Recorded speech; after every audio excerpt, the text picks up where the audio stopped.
Hello friends, நம்ம பார்க்க போகிறது என்னென்னா அன்அனிஸ்டி சப்ஜெக்ட்டில் ஏஇஎம்எல் CS 3491 சப்ஜெக்ட் கோடுக்கான இம்பார்ட்டன்ட் கொஸ்டின் தான் பார்க்க போகிறோம். யூனிட் 1ல் நிறைய இருக்க மாதிரி இருக்கும். ஆனால் வந்து நீங்கள் இதை படிச்சிங்கன்னா ஃபஸ்ட்டு ப்ரிஃபரன்ஸ் நம்ம ஃபஸ்ட்டு கொஸ்டின் எப்படி எழுதுறோன்றதை பொறுத்து தான் நம்ம பேப்பர் எவல்யூஷன் நடக்கும். ஸோ யூனிட் 1 நீங்கள் கஷ்டப்பட்டு படிச்சு தான் வேறு வழி இல்லை. பார்ட் பியில் வந்து ஃபஸ்ட்டு கன்ஸ்டன்ட் சாட்டிஸ்ஃபேக்ஷன் ப்ராப்ளம் சிஎஸ்பின்னு சொல்லுவாங்க. அது வந்து ரொம்ப இம்பார்ட்டன்ட்டு. ஃபஸ்ட்டு இதை படிச்சிருங்க. அதுக்கப்புறம் வந்து அன்இன்ஃபார்ம்டு சர்ச் அல்காரிதம்னு இருக்குல்ல, அதில் பிஎஃப்எஸ், டிஎஃப்எஸ், யூனிஃபார்ம் காஸ்ட், அதுக்கப்புறம் டெப்த் லிமிட்டட், ஐட்ரேட்டிவ் டீப்பனிங், அதுக்கப்புறம் பை டைரக்ஷனல். இதில் வந்து பிஎஃப்எஸ், டிஎஃப்எஸ் இது ரெண்டு மட்டும் தெளிவாக பார்த்துக்குங்க. அதுக்கப்புறம் இன்ஃபார்ம்டு சர்ச்சில் வந்து A* வந்து ஃபஸ்ட்டு தெளிவாக பாருங்கள். அதுக்கப்புறம் பெஸ்ட்டு ஃபஸ்ட்டு சர்ச் பாருங்கள். கடைசியில் டைம் இருந்துச்சுன்னா மெமரி பவுண்ட் பாருங்கள். இது 3 நீங்கள் ஓரளவுக்கு பார்த்தீங்கன்னா யூனிட் 1 மோஸ்ட்லி கவர் பண்ணிடலாம், எழுதிடலாம். நெக்ஸ்ட்டு பார்ட் ஏல அப்ளிகேஷன்ஸ் அண்ட் கேரக்டரிஸ்டிக்ஸ் ஆஃப் ஏஐன்னு சொல்லியிருக்கோம்ல, அந்த ஏஐ வந்து நம்ம என்னெல்லாம் யூஸ் பண்ணுறோம் அப்படின்றத நீங்கள் தெளிவாக பார்த்துங்க. அதுக்கப்புறம் adversarial search, hill climbing algorithm. Adversarial search வந்து இன்னும் கொஞ்சம் தெளிவாக பார்க்கணும். ஏன்னா வந்து அது சம்டைம்ஸ் பார்ட் பியில் வந்து ஒரு 6 மார்க் கொஸ்டின்லையோ இல்லை 4 மார்க் கொஸ்டின்லையோ கேட்க வாய்ப்பு இருக்குது. அதுக்கப்புறம் ஏஜென்ட்ஸும் அதே மாதிரி தான் பார்ட் பி கொஸ்டினில் ஒரு 4 மார்க் கொஸ்டினாக கேட்க வாய்ப்பு இருக்குது. 2 மார்க்கில் தெளிவாக பார்த்து வச்சுங்க. நெக்ஸ்ட் இப்போ யூனிட் 2ல் பார்ட் பின்னு பார்த்தீங்கன்னா 2 கொஸ்டின் தான். நேட்டிவ் பயாஸ் மாடல், அதுக்கப்புறம் approximate inference in Bayesian network. அதுக்கப்புறம் பார்ட் ஏ கொஸ்டின்ஸ் பார்த்தீங்கன்னா uncertainty, Bayes rule, Bayesian inference, difference between logical and probabilistic reasoning. இவ்வளோ தான் வந்து செகண்ட் யூனிட். இப்போ தேர்ட் யூனிட் வந்து பார்த்தீங்கன்னா பார்ட் பியில் வந்து SVM சொல்லுவோம், சப்பார்ட் வெக்டார் மிஷின்.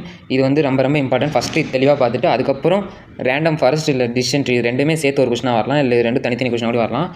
அதுக்கப்புறம் லீனியர் ரிகர்ஷன், இது 3 மட்டும் படிச்சிங்கன்னா போதும். அதுக்கப்புறம் பார்ட் ஏன்னு பார்த்தீங்கன்னா supervised learning, unsupervised learning. Supervised லேர்னிங்கில் வந்து 4th கொஸ்டினாக கொடுத்துருக்கேன் பார்த்தீங்களா, கிளாசிஃபிகேஷன் அண்ட் ரிகர்ஷன். அதெல்லாம் வந்து அதனோட டைப்ஸில் தான் வரும். ஸோ நீங்கள் அது பார்த்தீங்கன்னா அப்படியே ஓவராலாக ஜென்ரலாக ஃபுல்லாக கவர் பண்ணுற மாதிரி பாருங்கள். அப்படின்னா தான் நம்ம வந்து இன்கேஸ் பார்ட் பியில் வந்து ஒரு 3 மார்க், ஒரு 6 மார்க்லேயோ ஒரு 4 மார்க்லேயோ கேட்டாங்கன்னா அதை கவர் பண்ணுறதுக்கு இது 2 மார்க்கில் படிக்கிறதை வச்சு நம்ம ஈஸியாக கவர் பண்ணிடலாம். ஸோ அதுக்கேற்ற மாதிரி பார்த்துங்க. அதுக்கப்புறம் importance of ML, machine learning, அதுக்கப்புறம் டைப்ஸ் ஆஃப் மிஷின் லேர்னிங் பார்த்துங்க. ஒரு டைப்ஸ் ஆஃப் மிஷின் லேர்னிங் கேட்கலாம், என்னென்ன டைப்ஸ்லாம் இருக்குன்னு சொல்லி கேட்டாங்கன்னா அது நீங்கள் எழுதுகிற மாதிரி இருக்கும். 8 மார்க்கில் 6 மார்க்கில் கேட்கலாம் வாய்ப்பு இருக்குது. அதுக்கப்புறம் யூனிட் 4 பார்த்தீங்கன்னா பார்ட் பி வந்து K மீன்ஸ் KNN. இது ரொம்ப முக்கியம். ஃபஸ்ட்டு இது படிச்சுட்டு அதுக்கப்புறம் காசியன் மிக்சர் மாடல் படிங்க. மற்றதெல்லாம் கூட அதுக்கப்புறம் டைம் இருந்தால் பார்த்துங்க. அதுக்கப்புறம் பார்ட் ஏன்னு பார்த்தீங்கன்னா ensemble learning, bagging, boosting, stacking. Ensemble learning படிச்சிங்கனாவே அதில் சப் டாபிக்ஸாக இருக்க பேக்கிங், பூஸ்டிங், ஸ்டாக்கிங் நீங்கள் ஈஸியாக எழுதிடலாம். ஒரு சில டைம் இது வந்து 2 மார்க்காகவும் வரும், இல்லைனா இது டேரெக்டாக 16 மார்க்காகவும் வரலாம், இது 8 மார்க்காகவும் வரலாம். ஸோ நீங்கள் தனித்தனியாக இங்கே 2 மார்க்கில் எழுதலாம், இல்லைனா உங்களுக்கு நீங்கள் இதை படிச்சிங்கன்னா 16 மார்க்கில் எழுதிக்கலாம்.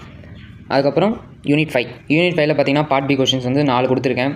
பெர்செப்ட்ரான், அதுக்கப்புறம் வந்து ஃபஸ்ட் கொஸ்டின் அது ரொம்ப முக்கியம். நெக்ஸ்ட் வந்து ரீலு வந்து நல்லா ஓரளவுக்கு பாருங்கள், அதனோட கான்செப்ட் புரிஞ்சுங்க. அதுக்கப்புறம் வந்து எரர் பேக் ப்ரொபகேஷன், இது வந்து கொஞ்சம் ஃபண்டமெண்டல் பேசிக்காக தான் இருக்கும், கொஞ்சம் கான்செப்ட் புரிஞ்சுன்னா உங்களுக்கு ஈஸியாக இருக்கும். அதுக்கப்புறம் கிரேடியன்ட் டிசென்ட் ஆப்டிமைசேஷன், இந்த 4 கொஸ்டின் மட்டும் ஃபஸ்ட்டு பெர்செப்ட்ரான், அதுக்கப்புறம் எரர் பேக் ப்ரொபகேஷன், ரீலு, இது 3 படிங்க. அதுக்கப்புறம் டைம் இருக்கும்போது அடுத்ததெல்லாம் பார்த்துட்டு வாங்க. அப்புறம் பார்ட் ஏல பார்த்தீங்கன்னா normalisation, multi layer perceptron, dropout, shallow network to deep network. இதை மட்டும் பார்த்தீங்கன்னா போதும், ஓரளவுக்கு நம்ம பாஸ் ஆகிடலாம் எல்லாமே. அதுக்கப்புறம் வேறு ஏதாச்சும் டவுட் இருந்தாவோ இல்லை குவரிஸ் இருந்துச்சுன்னா கமெண்ட் பண்ணுங்கள், நான் பார்த்துட்டு நெக்ஸ்ட் வீடியோவில் சொல்கிறேன். Okay, thank you.